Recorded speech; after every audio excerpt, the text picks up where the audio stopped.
UP board वाले छात्रों के लिए बहुत सुनहरा मौका है। मैं Mahesh Chauhan MS study Kumar YouTube channel की तरफ से आपका बहुत बहुत स्वागत है। आज हम अब मैंने आपको बता दिया है कि क्लास 10th वास्तविक संख्या इम्पोर्टेंट क्वेश्चन प्रैक्टिस बैच। अब मतलब जो आपकी यूपी बोर्ड की परीक्षा हैं पास में आने वाली हैं, तो उनसे पहले मैं आपको कुछ जो इम्पोर्टेंट क्वेश्चन होंगे हर चैप्टर से रिलेटेड इम्पोर्टेंट क्वेश्चन कराऊंगा। आप इनको करके जाइए और आपको गारंटी है आप बिल्कुल अच्छे नंबरों से पास होंगे। अच्छी प्रैक्टिस करिए थोड़ा सा, तो आप बिल्कुल एकदम अच्छे नंबरों से पास हो जाएंगे। मैंने आज ये चैप्टर 1 के कुछ क्वेश्चन निकाले हैं जिनको मैं आपको दिखाने जा रहा हूँ। पहला क्वेश्चन, दर्शाइए कि 4q+1 या 4q+3 एक विषम धनात्मक पूर्णांक का रूप होता है जहाँ एक पूर्णांक है, जो q है एक पूर्णांक है। ऐसे ही क्वेश्चन नंबर 2 है, सिद्ध कीजिए कि √3 एक अपरिमेय संख्या है। सर ये बहुत इंपॉर्टेंट क्वेश्चन है, आप सभी को बता दूं बेटा, ये बहुत मोस्ट इम्पोर्टेंट क्वेश्चन है। जैसे ही सिद्ध कीजिए √5 एक अपरिमेय संख्या, आप इन क्वेश्चनों को कहीं भी देख सकते हैं, हर बार पेपर में आया, हर बार पेपर में। चौथा क्वेश्चन, 2 + √3 एक अपरिमेय संख्या है, सिद्ध कीजिए। पाँचवा, 1/√8 एक अपरिमेय संख्या है, सिद्ध कीजिए। 135 व 225 का महत्वपूर्ण समावर्तक HCF ज्ञात कीजिए यूक्लिड विभाजन एल्गोरिथम के प्रयोग से। यूक्लिड विभाजन, छठा क्वेश्चन है, यूक्लिड विभाजन प्रमेय का प्रयोग करके दर्शाइए कि किसी धनात्मक पूर्णांक का घन 9m या 3m या 9m+8 के रूप का होता है। तो आपके पास ये 5-6 क्वेश्चन, लगभग 7 क्वेश्चन अप्रॉक्स हैं। आप इन क्वेश्चनों को पढ़िए और मैं आपको इन क्वेश्चनों को प्रैक्टिस कराता हूँ। आज देखिए पहला क्वेश्चन है, दर्शाइए कि 4q+ या 4q+3 एक विषम धनात्मक पूर्णांक का रूप है जहाँ एक q एक धनात्मक पूर्णांक है। पहला क्वेश्चन हम करने जा रहे हैं। देखिए सर पहला देखिए क्वेश्चन नंबर 1 का आंसर, माना ए धनात्मक पूर्णांक है जहाँ वहाँ पे क्या बोला था 4q+1, तो बेटा यहाँ पे जो b होगा वो कितना होगा 4 होगा। ठीक है, अब जो अर्थात r की जो पॉसिबल वैल्यू हो सकती है वो 0 हो सकती है, 1 हो सकती है, 2 हो सकती है, 3 हो सकती है, लेकिन इससे छोटा जो यहाँ पे a है, जो r होगा वो b से छोटा होगा। ठीक है, r जो है b से छोटा होगा, ये आप यहाँ पे रखना, और 0 से बड़ा होगा, 0 या 0 के बराबर से बड़ा होगा। तो आप इस चीज़ को देखें। सबसे पहले हम क्या करेंगे, हमें 4q+1, तो सबसे पहले हम क्या करते हैं, यूक्लिड विभाजन प्रमेय का क्या कहती है कि a = bq+r, a यहाँ पे बड़ा होता है b से, ये हमें पता है। अब देखो हमें यहाँ पे क्या है, a = सबसे पहले हम क्या रखेंगे bq+r, तो मतलब जो 4q+1 है ना, तो हम सबसे पहले 4q+ देखते हैं यहाँ पे b की वैल्यू कितनी है 4q+। अब यहाँ पे देखिए r बराबर हम क्या रख रहे हैं, पहले 0, r बराबर क्या रखेंगे, तो 4q+0 बराबर क्या आएगा 4q। अब आप एक बात बताइए, मैं तो रफ्तार कर रहा हूँ कि अगर किसी भी नंबर, जैसे ये 4q है, आपको पता है ये क्या एक सम है, अगर हम किसी भी सम में अगर जोड़ेंगे 2, तो बेटा वो ऑलवेज क्या मिलेगा सम, तो कहने मतलब ये सम संख्या है। अगेन r = मैंने रखा 1, तो r = जैसे मैंने 1 रखा, आप देखिए a = 4q+1। सर इस बात को आप बता सकते हैं कि अगर हम किसी भी सम में अगर विषम जोड़ते हैं तो हमें ऑलवेज क्या मिलेगा, विषम। तो पहली बात मैंने इसको मान लिया। दूसरी बात, r = हमें कितना रखना है 2, जैसे मैंने r = 2 रखा तो a = हो जाएगा 4q+2। सर 4q पहले से ही सम है, और सम में आप अगर सम जोड़ोगे तो वो सम ही तो होगा, जैसे इसको ये नहीं होगा। इसके बाद हम r = क्या रखेंगे 3, जैसे मैंने r = a = 4q+3। सर ये विषम संख्या है बेटा जी। अगर ये विषम संख्या है, अगर हम सम में विषम जोड़ेंगे तो वो सम होगा। हमारा क्वेश्चन ने क्या बोला था कि 4q+1 या 4q+3 एक विषम धनात्मक पूर्णांक का रूप होता है। सर अब लिखने का बस हमारे पास आगे दो, लिखना क्या है, समीकरण 1 और 2 से स्पष्ट होता है, समीकरण 1 और 2 से स्पष्ट होता है कि 4q+1 या 4q+3 एक विषम धनात्मक पूर्णांक है।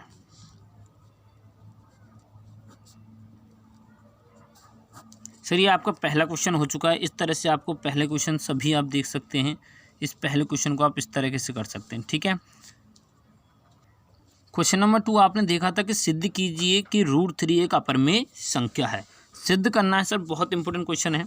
हमें सिद्ध करना है कि √3 एक अपरिमेय संख्या, जबकि हम जानते हैं क्या, सबसे पहले हम क्या करेंगे, माना √3 एक परिमेय है, परिमेय संख्या है। हमें पता है बेटा कि √3 = P/Q। आपको पता है जो संख्या P/Q की फॉर्म में होगी वो कैसी होगी, परिमेय संख्या, और एक Q�not = 0। ये बात मत लिखना बोलना, जो Q कभी 0 नहीं होना चाहिए। अगर ये कंडीशन है तो वो परिमेय संख्या होगी। तो यहाँ पे आपको एक इधर लिखना है, P व Q सहभाज्य है, अर्थात P Q का HCF = 1। जो सहभाज्य संख्या होती है उनका HCF क्या होता है, ओनली 1। अगर इन दोनों संख्याओं का HCF 1 आ जाएगा तो ये परिमेय संख्या है, अगर नहीं आए तो ये अपरिमेय है। हमें सिद्ध करना, हमने कल्पना मानी कि माना √3 की एक परिमेय संख्या है। देखिए सर यहाँ से देखिए P/Q नो = 0। अब एक बात बताइए, अगर इसके नीचे मैं ये कर लूँ तो P मल्टीप्लाई इसके साथ तो ये, तो नेक्स्ट स्टेप आप देख सकते हैं P = √3Q हो जाएगा, ठीक है। अब आपको क्या करना है, इसको मान लेंगे 1, दोनों पक्षों में वर्ग करने पर, जैसे ही हम दोनों पक्षों में वर्ग करेंगे, आप देखिए P² = जैसे मैं इसका √3 का वर्ग करूँगा तो अंडर रूट हट जाएगा, क्या बचेगा 3Q²। यहाँ पे जो 3 है ये P² जो है वो 3 से, क्योंकि अगर मैं 3 का स्क्वायर करूँगा 9 आएगा, 9 के से डिविजिबल है 3 से, तो हम यहाँ पे क्या लिखेंगे, P² विभाजित होगा 3 से, इसलिए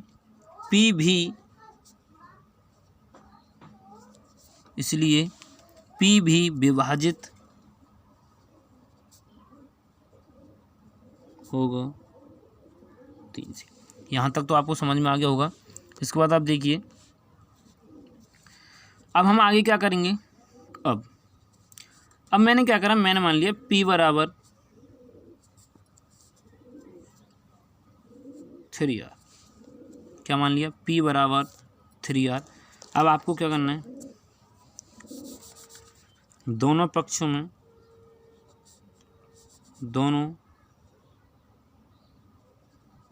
में वर्ग करने पर, जैसे ही मैं दोनों पक्षों में वर्ग करता हूँ, देखो यहाँ पे क्या हो जाएगा, P² = 9R²। अब आपको एक स्टेप और यहाँ पे बढ़ना है, थोड़ा सा देखिए, P² = 9R² हो गया। अब हमें क्या, हमने ऊपर देखो क्या है, P² का मान, इसको मान लेंगे 2, P² का मान समीकरण 2 में रखने पर पी स्क्वायर का मान समीकरण पी स्क्वायर बराबर 9r² है, जबकि हम जानते हैं पी स्क्वायर बराबर कितना है 3q²। इसको नहीं बेटा, इसको बनवा देंगे, इसको बनवा देंगे, ठीक है। इसको हम क्या मानेंगे 1। अब देखो यहाँ पे पी स्क्वायर का मान समीकरण 2 में रखने, पी स्क्वायर बराबर कितना था 3r², तो यहाँ पे क्या रख देंगे 3q², तो यहाँ पे हो जाएगा 3q² = 9r², ठीक है। इस 3 से ये कट गया, 3 टाइम्स हो गया, q² = 3r²। समझ में आया। अब ये कंडीशन क्या कहती है कि q² विभाजित होता है 3 से, q भी विभाजित होगा 3 से। अब आप एक बात बताइए, P और Q दोनों ही 3 से विभाजित, लेकिन ऐसी कंडीशन नहीं है। अगर कोई भी संख्या अगर सहभाज्य या तो वो अपने आप से डिविजल हो गया 1 से, लेकिन यहाँ पे तो जो P और Q वो 3 दोनों से विभाजित हुए, कहने मतलब ये संख्या हमारी मतलब जो हमने माना वो गलत है ना। तो यहाँ पे क्या लिखेंगे, अतः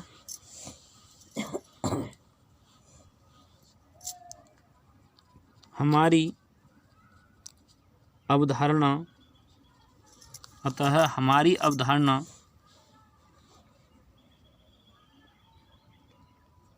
गलत प्रकट होती है। अतः हमारी अवधारणा गलत प्रकट होती है, इसलिए √3 एक अपरिमेय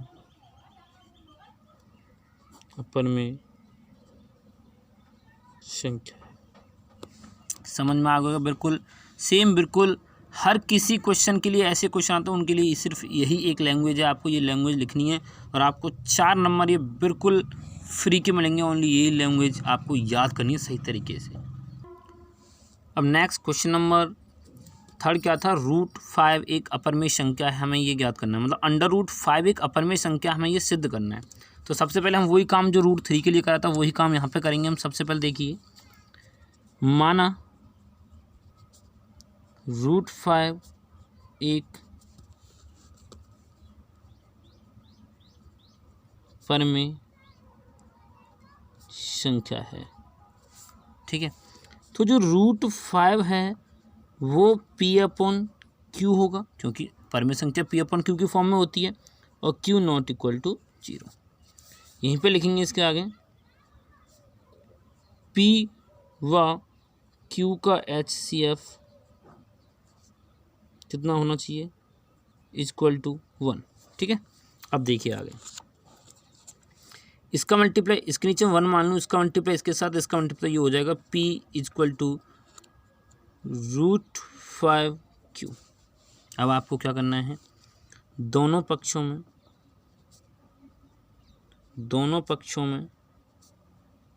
वर्ग करने पर तो ये हो जाएगा P² = रूट का स्क्वायर करेंगे तो बेटा वही नंबर आता है 5 हो जाएगा Q²। यहाँ पे ये P² अगर मैं 5 का स्क्वायर करता हूँ तो 25 होगा। अगर 25 5 से विभाजित है ना, कहना मतलब P विभाजित होगा 5 से, तो आप यहाँ लिखेंगे P² विभाजित है 5 से, P भी विभाजित होगा 5 से, तो फर्स्ट मान लेंगे। यहाँ तक क्लियर है। अब आप आगे देखिए नेक्स्ट स्टेप, इसके बाद देखिए जरा। अब P बराबर मैंने मान लिया 5 आ रहा है, सेम कंडीशन ऊपर जैसी करेंगे, दोनों पक्षों में वर्ग करने पर। जैसे मैंने दोनों पक्षों में वर्ग करा तो बेटा ये हो जाएगा P² = 25r²। P² का मान समीकरण 2 में रखने पर, पी स्क्वायर का मान समीकरण 2 में रखने पर, तो देखो पी स्क्वायर बराबर 25r स्क्वायर, जबकि हमने पी स्क्वायर बराबर 5 क्यू स्क्वायर माना था। अब ये वैल्यू जो थी ऊपर वाली यहाँ रखनी है, ये वाली वैल्यू आप देख रहे हैं, ये जो वैल्यू है इसको यहाँ रखना है। तो आप देखिए पी स्क्वायर की जगह कितना हो जाएगा, 5 Q square equal to 25r square. Clear है। अब आप देखिए 5 से ये कितने टाइम्स कटा, 5, तो हो गया Q square equal to 5r square. Same बिल्कुल जैसे हमने ऊपर कंडीशन करी थी, सेम वैसे ही कंडीशन यहाँ पे अलाउ होगी, कुछ नहीं करना, सेम वही स्टेप लिखने हैं। देखिए स्टेप, क्यू स्क्वायर विभाजित है 5 से, क्यू भी विभाजित होगा 5 से। ठीक है सर, ये बात जहाँ तक समझ आई। बस जब पी और क्यू, जब हमारे √5 हमने एक अपरिमेय संख्या मानी है, और अपरिमेय संख्या जो है हमारी सहभाज्य अगर माना था कि पी और क्यू सहभाज्य संख्या है, तो सहभाज्य संख्या मतलब उनका एचसीएफ 1 आना चाहिए। यहाँ पे पी और क्यू दोनों ही 5 से विभाजित होने का मतलब ये कंडीशन बिल्कुल गलत है। तो हमें आपको क्या लिखना है, अतः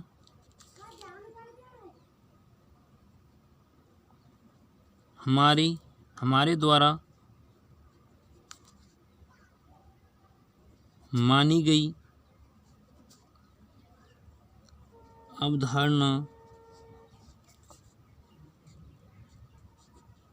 गलत प्रकट होती है, इसीलिए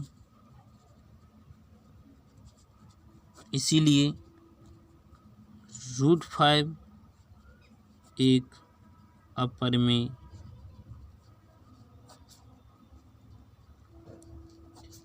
ये कई बार बोर्ड में क्वेश्चन आया, कई बार ये क्वेश्चन बोर्ड में आया है। आप इस क्वेश्चन को अच्छे तरीके से √3, √2, √5, √7, ये जितने भी क्वेश्चन है ना, आप सर इनको इसी प्रैक्टिस सेट से बिल्कुल ऐसे ही आपको प्रैक्टिस करनी है, बिल्कुल सेम। ठीक है, अब हम नेक्स्ट क्वेश्चन करेंगे इसके आगे। क्वेश्चन नंबर 4 था कि 2 + √3 इसको हमें सिद्ध करना है कि ये अपरिमेय संख्या है। तो हमने क्या करा, माना 2 + √3 एक परिमेय संख्या है। कैसी संख्या है, परिमेय संख्या। तो जब 2 + √3 एक परिमेय संख्या है, तो ये P/Q की फॉर्म में होगा और Q नॉट इक्वल टू 0। ठीक है, P व Q सहभाज्य हैं, अर्थात P व Q का HCF = 1 होना चाहिए। यही तो कंडीशन है। अब इस कंडीशन को आप देखिए, अब आपको क्या करना है, यहाँ पे ये अगला स्टेप, इस 2 को अगर मैं इधर पहुँचा दूँ तो ये हो जाएगा √3 = P/Q - K2। अगर मैं आपको बता दूँ, आप किसी भी अगर परिमेय संख्या में से अगर आप परिमेय संख्या घटाते हो तो ऑलवेज परिमेय संख्या मिलेगी। जैसे इधर देखो, थोड़ा सा रफ कार करता हूँ इधर साइड में, इसको नोट अलग से करना, ये नोट नहीं करना। जैसे देखो ये 4/2 है, अगर ये 4/2 है, ये कैसी, ये परिमेय, लेकिन अभी परिमेय नहीं है, इसको काट, ये हो गई। अगर इसमें से अगर मैं 2 घटाता हूँ तो ऑलवेज 0 आ रहा है। सर देखिए, अब जैसे मैंने लिखा 5 में से 2 घटाऊंगा, क्या मिलेगा, 3। कौन सी संख्या मिल रही है, परिमेय तो मिल रही है। अब वही सिस्टम यहाँ पे है। तो देखो √3 बराबर है P/Q - K2। ये अपरिमेय है, ये परिमेय है, बस कुछ नहीं करना। देखिए, इसलिए हम जानते हैं कि √3 एक अपरिमेय संख्या है। √3 एक अपरिमेय संख्या है। अर्थात तो जो √3 है वो P/Q-2, कहने मतलब अगर ये √3 है, क्या ये P/Q के -2 के बराबर होगी? नहीं। अगर ये अपरिमेय है, ये अपरिमेय सर, ये कभी बराबर नहीं होंगी।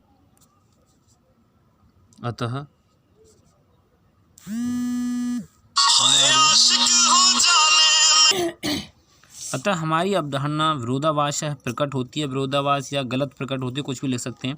अतः हमारी अवधारणा विरोधाभास प्रकट होती है, इसलिए 2 + √3 एक अपरिमेय संख्या है। ऐसे क्वेश्चन अगर आपको मिलते हैं तो आपको ऐसे क्वेश्चनों को सेम बिल्कुल ऐसे ही करना है। 2+ वाले या किसी डिवाइड देने वालों, सेम क्वेश्चन ऐसे ही होते हैं बिल्कुल। तो आपको सभी क्वेश्चन इसी तरीके से करने हैं।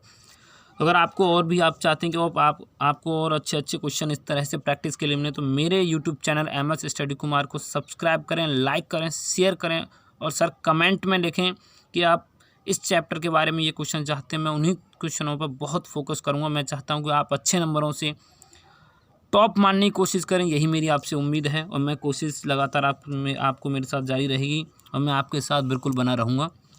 अब नेक्स्ट क्वेश्चन देखिए, क्वेश्चन नंबर 5 था। इसके बाद क्वेश्चन नंबर 5 था 1/√2, यही तो था। कभी भी ऐसे क्वेश्चन आपको मिलते हैं, उनको एक पैटर्न है, उनको इस तरीके से करना है। 1/√2 एक अपरिमेय संख्या है, सिद्ध करना है। तो हमने क्या करा, माना 1/√2 एक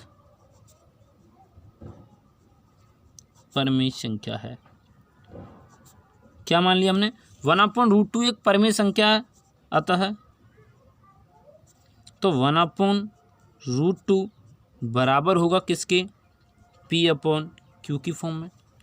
Q ≠ 0 होगा, ये कंडीशन हमें पता है। और एक कंडीशन हम लिखते हैं कि P व Q सहभाज्य हैं। ठीक है, अब आगे देखिए यहाँ पे, इसका मल्टीप्लाई मैं इसके साथ करूँ, इसका मल्टीप्लाई मैं इसके साथ करूँ, तो सर ये हो जाएगा Q = √2P। बिल्कुल है ना। इसका मल्टीप्लाई इसके साथ। अब थोड़ा सा आप चौंके होंगे कि पहले P इधर आता था, अब Q इधर आ रहा। कोई प्रॉब्लम नहीं, परिमेय संख्या तो इधर उधर हो सकती है, कोई प्रॉब्लम नहीं है। बस आपको क्या करना, सेम वही कंडीशन, दोनों पक्षों में वर्ग करने पर। जैसे मैं दोनों पक्षों में वर्ग करूंगा तो क्या हो जाएगा, Q² = √2 का स्क्वायर करूंगा, वर्ग करूंगा तो बेटा 2 आएगा और P² हो जाएगा। सेम वही कंडीशन लिखनी है, पहले लिखी थी, सेम वही देखिए आप। Q² विभाजित है 2 से, Q भी विभाजित है 2 से। बिल्कुल सर। अब देखिए, अब पहले मैं मानता था P = R, अब क्या मानना है, Q = 2R। ठीक है सर। देखिए, दोनों पक्षों में वर्ग करने पर, जब हम दोनों ही पक्षों में वर्ग कर रहे हैं, देखिए आप, दोनों पक्षों में वर्ग करने पर, तो ये हो जाएगा Q² = 4, 2 का स्क्वायर 4 और R²। इस वाले को हमने मान लिया 1। ठीक है। अब देखिए सर, Q² इसको मान लिया 2, Q² का मान समीकरण 2 में रखने पर Q² बराबर कितना था, 2P² = 4R² हो जाएगा। ठीक है, तो 2 से कट गया, 2 टाइम्स P² = हो गया 2R²। सेम ऊपर जैसी कंडीशन फिर बन गई, वही लिखेंगे सेम जैसे पहले पता था। P²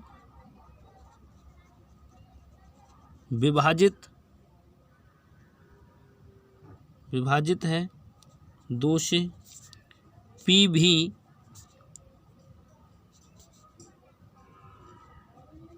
विभाजित होगा 2 से। सर दोनों ही कंडीशन में वही कंडीशन सेम निकल के आ रही है कि पी और क्यू दोनों ही एक ही संख्या से डिविजिबल, लेकिन ये पॉसिबल नहीं है। कोई दो संख्या एक नंबर से बिल्कुल विभाजित नहीं होंगी। ये हमारी अवधारणा गलत प्रकट हो रही है। तो बस कुछ नहीं करना, लिखिए अतः हमारी अवधारणा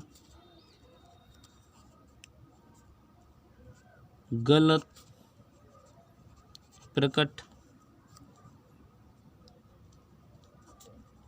होती है। अतः इसलिए 1/√2 एक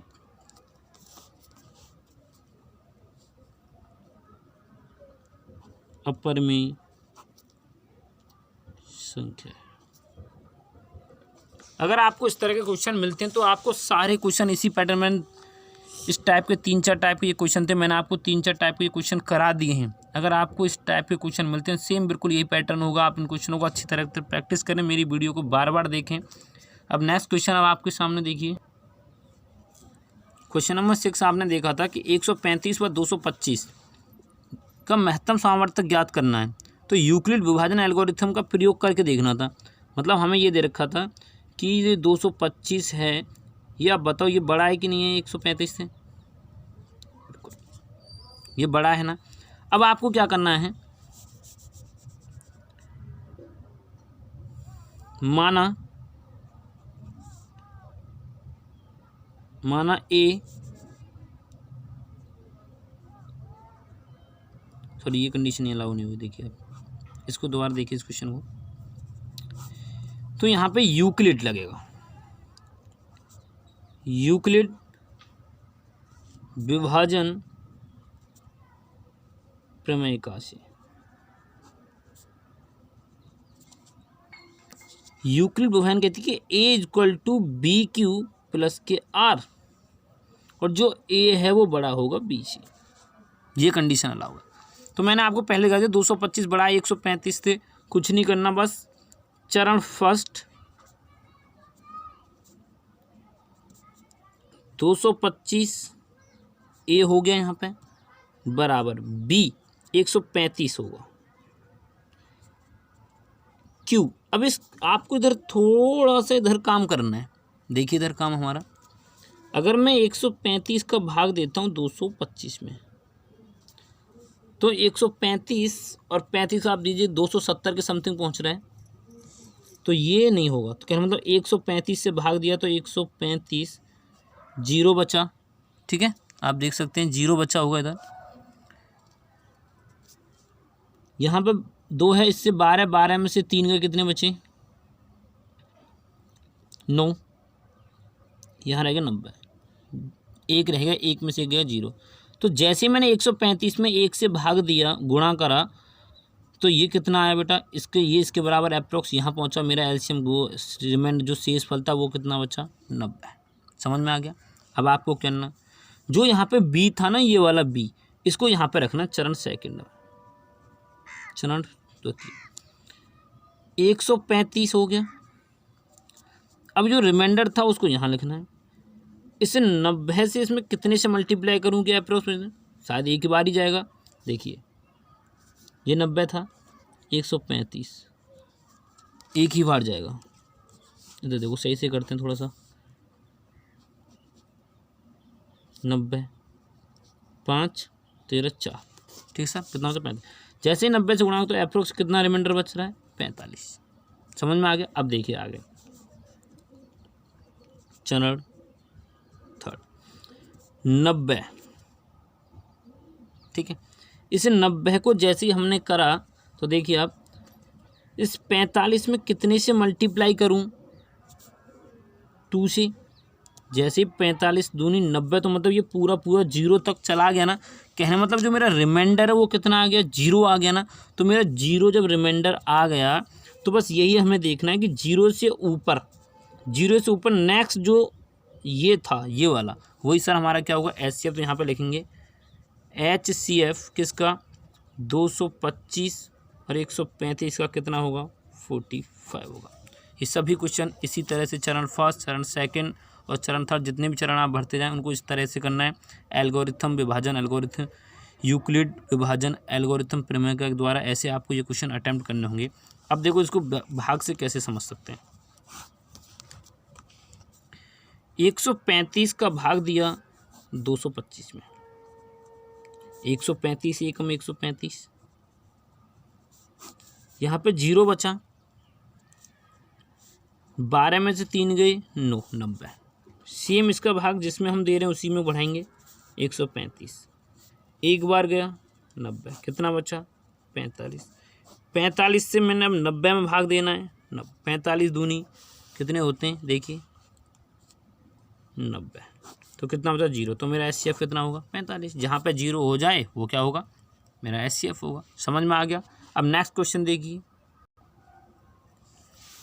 नेक्स्ट क्वेश्चन आपके सामने था, लास्ट क्वेश्चन, यूक्लिड विभाजन प्रमेय का प्रयोग करके दर्शाइए कि किसी धनात्मक पूर्णांक का घन 9m 9m+1 या 3m+8 के रूप का होता है। बस कुछ नहीं करना है, इन क्वेश्चनों को हम एक सही तरीके से पैटर्न से करना है। अगर यहाँ पर कहीं कोई क्वेश्चन लिखा जाए यूक्लिड विभाजन प्रमेय का प्रयोग करके दर्शाइए किसी धनात्मक पूर्णांक का वर्ग, यहाँ पर घन का प्रयोग हो रहा है, अगर 1 की कंडीशन अगर वहाँ पे आती है तो सेम बिल्कुल ऐसे ही पैटर्न करना है। यहाँ पे क्यूब लगेगा, वहाँ पे स्क्वायर लगेगा। ठीक है, अब देखिए नेक्स्ट क्वेश्चन, इसी का सॉल्यूशन लास्ट क्वेश्चन का देखिए। क्वेश्चन लास्ट, क्वेश्चन नंबर 7, हमें यूक्लिड विभाजन प्रमेय का प्रयोग करना है। हमें पता था 9m दे रखा है ये दे और 9m+1, तो हम यहाँ पे b सबसे पहले क्या करेंगे, माना a धनात्मक पूर्णांक है, जहाँ b की वैल्यू देखनी है। वहाँ पे 9m, इधर देखिए थोड़ा सा रफ्तार कि यहाँ पे क्या था कि 9m+1, तो बेटा ये जो काम करता है ये q का करता है, ये r का करता है, ये b का करता है, तो ये ऐसे तो b क्यूब प्लस r, तो b यहाँ पे 9 है ना, लेकिन यहाँ पे क्यूब का काम कर रहा है। तो क्यूब अगर मैं 9 का क्यूब करूँ तो 27 के अप्रॉक्स में आता है ना, क्या मतलब 3 का मल्टीपल है वो। तो हम यहाँ क्या करेंगे, जहाँ b बराबर हम इसको क्या मान लेंगे 3। ठीक है, अर्थात देखिए,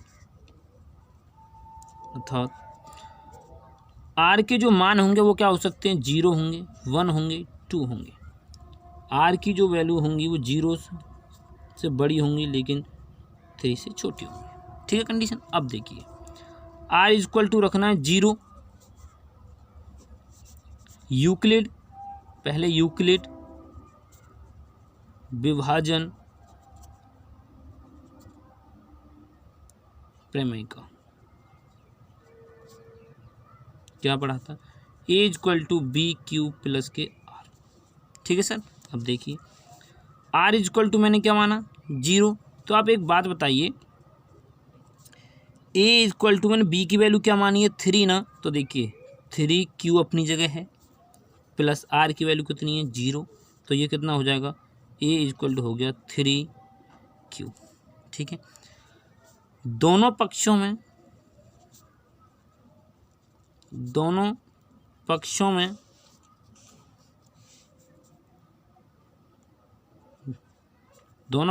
घन करने पर देखो सर, इधर करूँगा AQ, इधर करूँगा 3Q का होल क्यूब, सही है। ये हो जाएगा A का क्यूब, सर 3 का क्यूब करेंगे 27 होता है, और Q का करेंगे तो Q होता है। ठीक है, अब ध्यान से देखना इस चीज़ को, A का क्यूब 27 को मैं लिख सकता हूँ क्या, 9 तिया 27 और 3Q। ठीक है सर। अब एक बात बताइए, माना 3Q बराबर है m के, माना 3Q का Q बराबर है m के, तो इस जगह AQ बराबर हो जाएगा 9m, इसकी जगह वैल्यू क्या रख दी m फर्स्ट। ठीक है सर। आप देखिए r मैंने क्या मान लिया अब 1। ठीक है, तो r 1 माना तो कंडीशन क्या बनी, a 3Q प्लस के 1। सेम वही कंडीशन लगानी है, दोनों पक्षों में घन करने पर, जैसे ही दोनों पक्षों में घन करा तो क्या हो जाएगा, ए का क्यू बराबर 3q + 1 का होल क्यू। समझ में आ गया। जैसे ही मैंने उसको घन क्यू कर रहा हूँ, अब देखिए सर ध्यान से देखना बेटा, आपने a प्लस बी का होल क्यू पढ़ा होगा। क्या फॉर्मूला होता है आपको पता है ये सबको, a³ + b³ + 3ab ब्रैकेट में a + b, यही तो होता है। देखिए जरा इधर, अगर मैं फॉर्मूला लिखूँ इधर ध्यान से देखना, इस साइड में लिख कर दिखा रहा हूँ, a + b का होल क्यू फॉर्मूला होता है a³ + b³ + 3ab ब्रैकेट में a + b, यही तो फॉर्मूला होता है। अब इस फॉर्मूले को अच्छे से याद करें, क्योंकि क्वेश्चन में कभी भी ये क्वेश्चन पेपर में आ सकता है, इंपॉर्टेंट क्वेश्चन है। ठीक है सर, अब मेरे को क्या करना है कि इनका जब मैं दोनों पक्षों में घर कर दिया तो a का क्यू तो ये क्यू होगा, 3 का करेंगे 3 का क्यू प्लस b का करेंगे 1 का क्यू प्लस 3 फॉर्मूले में होता है, a का काम यहाँ पर 3q कर रहा है 3q इंटू b का काम कौन कर रहा है यहाँ पे 1 ब्रैकेट, a का काम 3q + के 1। सही है सर बिल्कुल। देखिए आगे,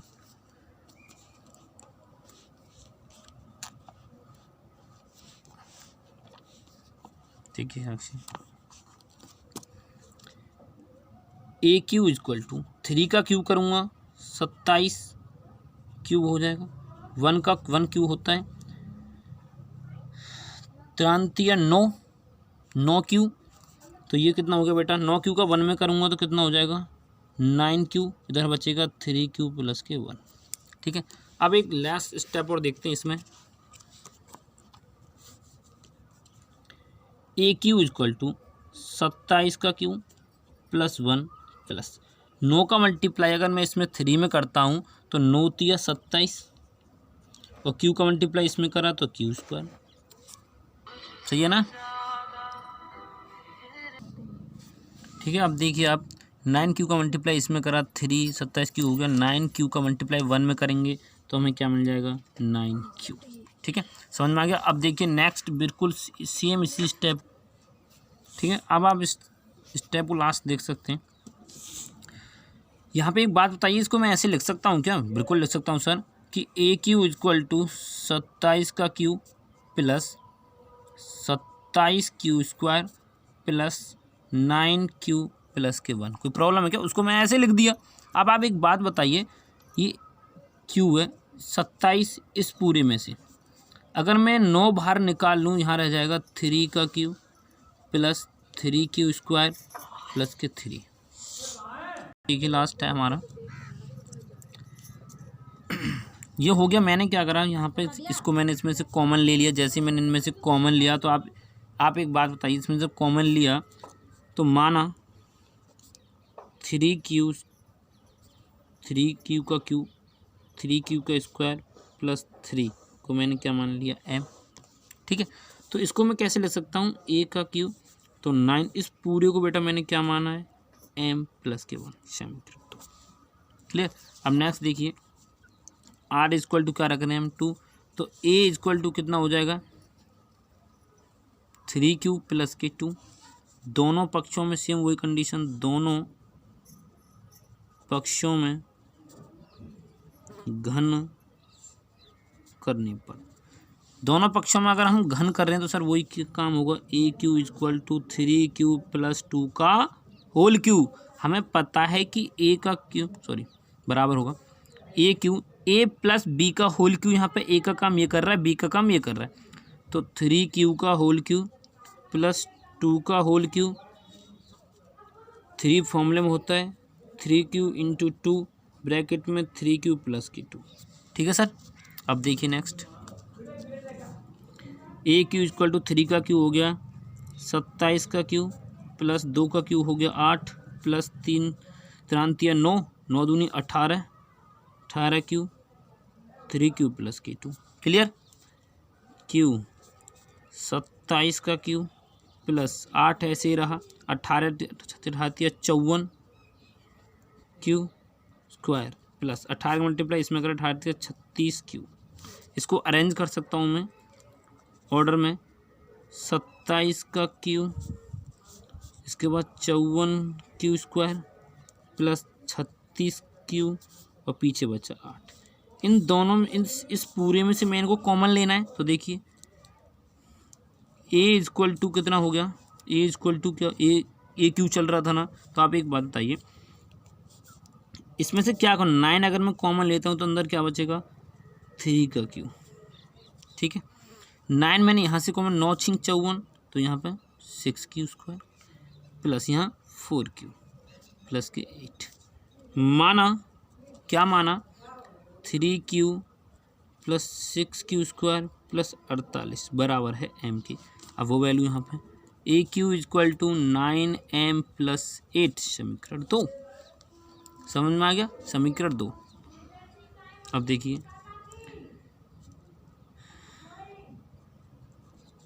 समीकरण 1 2 सॉरी ये 3 हो जाएगा हमारा।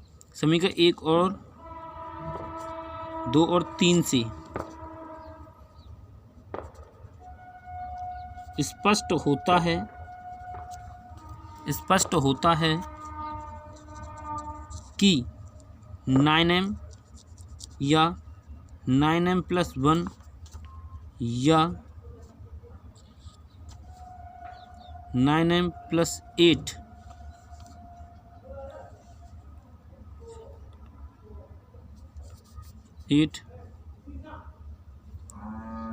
धनात्मक रूप में। ठीक है, ये क्वेश्चन बिल्कुल सभी क्वेश्चन मैंने आपको सॉल्व करा दिए हैं। आपको सारे ही क्वेश्चन ऐसे ही मिलेंगे। आप अपनी तरफ से मेरे MS